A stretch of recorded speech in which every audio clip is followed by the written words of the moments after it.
Hello and welcome everyone. This will be kind of a special episode of Spudcastle this week.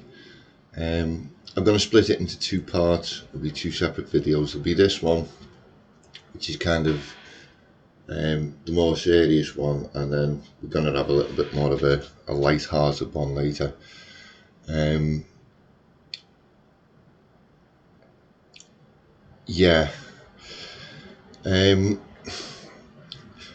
Before I go any further with this channel, there's some things I'd like to make clear. Some core beliefs that this channel holds. Those things being that Black Lives Matter, Gay Lives Matter, Trans Lives Matter. And on the subject of trans lives, if somebody tells you their pronouns and a name, use them, people. It's not being woke, it's not being PC, it's just common, basic human decency, that. When did being nice go out of fashion, people? Right. Now, in the process of making this video, I put out a request for assets, and in doing so, I kind of ran into a bit of a troll, and that's where the part 2 is coming in. We'll deal with the troll later in part 2. Don't really want to sully this video with that.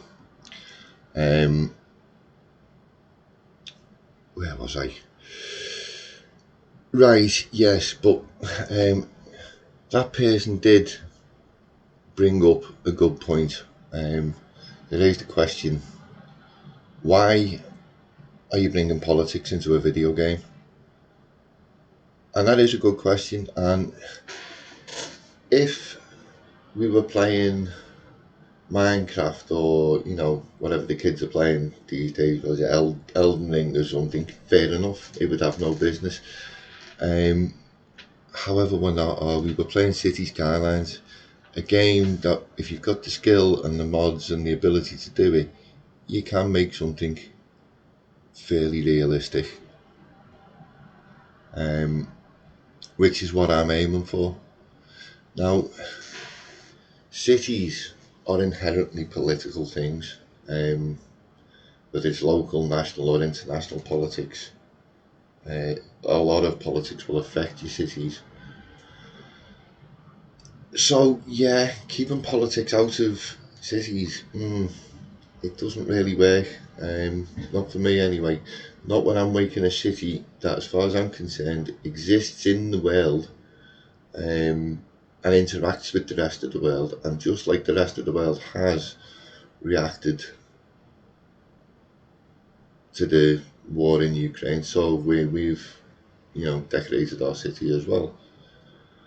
But those core beliefs are something I'd like to recognise in my city. I think cities and society in general are better for being diverse, rich, multicultural places.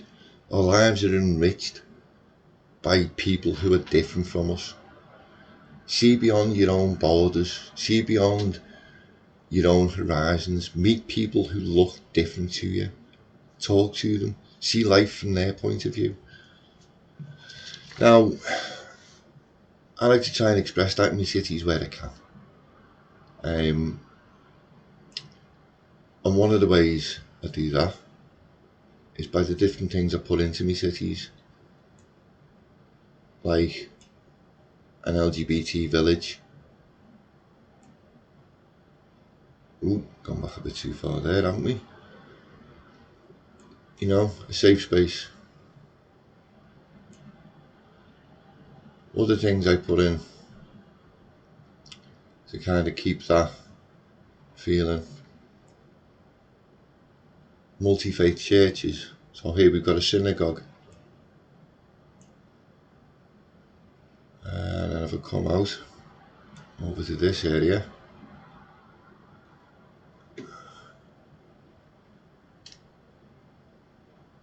in one of our less well-off neighbourhoods, is a mosque. And I would say also that there's a reason why it's over here in the more marginalised area. It's reflecting the systemic racism that exists. I know, yes, systemic racism absolutely is a thing, by the way, people. And, you know, one of the other things we believe is critical race theory is something that should be taught in every single American school, frankly. Or as I would call it, real history. And yeah, cities reflect history. And sometimes history is things that happen right in front of your eyes, not hundreds of years ago, like we've had this week. And the world sits up and goes, wow, something happened this week. Something happened that we can't ignore. And that is history. Right. These assets, should you want to use them in your own city, I will have links to all of these Ukrainian type assets. And just a quick word on these billboards, because it caught me out. I didn't realise at first. I had to check the workshop because I thought I'd done something wrong. And they've got different slogans on both sides. So yeah, if you turn them round, you'll find they've got different slogans on the back. So it caught me out because I didn't think to look on the back. Silly me. These two I've put down here, unfortunately, were flashing. Now you probably will have these in your collections if you've got the DLC, the Constance DLC, but unfortunately, yeah, they flash, which may or may not be appropriate depending on how you're doing it.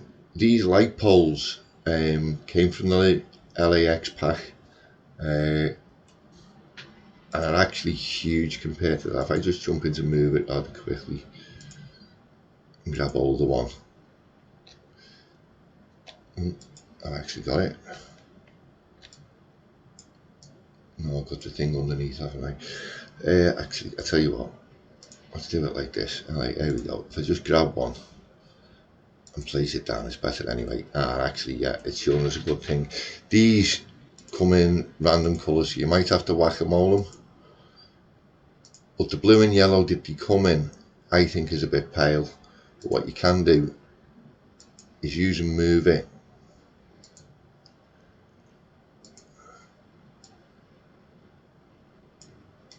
You can recolour them. So yeah. And I would have,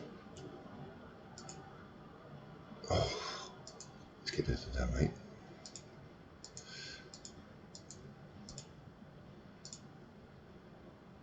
And I, for one, certainly would like to add my voice to the Stop the War voices that are gathering around the world. I will include a link where people can donate if they wish, either the Red Cross or UNICEF or something. I haven't found that at the moment. At the point I'm recording this, I will do as soon as I've finished. It will be somebody globally recognised, you know, as I say, UNICEF or the Red Cross or somebody. I would urge everybody, if they can, donate a little something.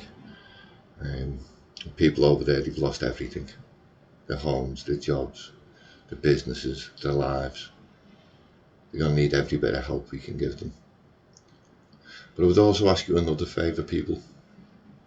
Wherever you are in the world today, whatever you're doing, do something today to make somebody else smile. Do one nice thing. Make somebody a cup of tea.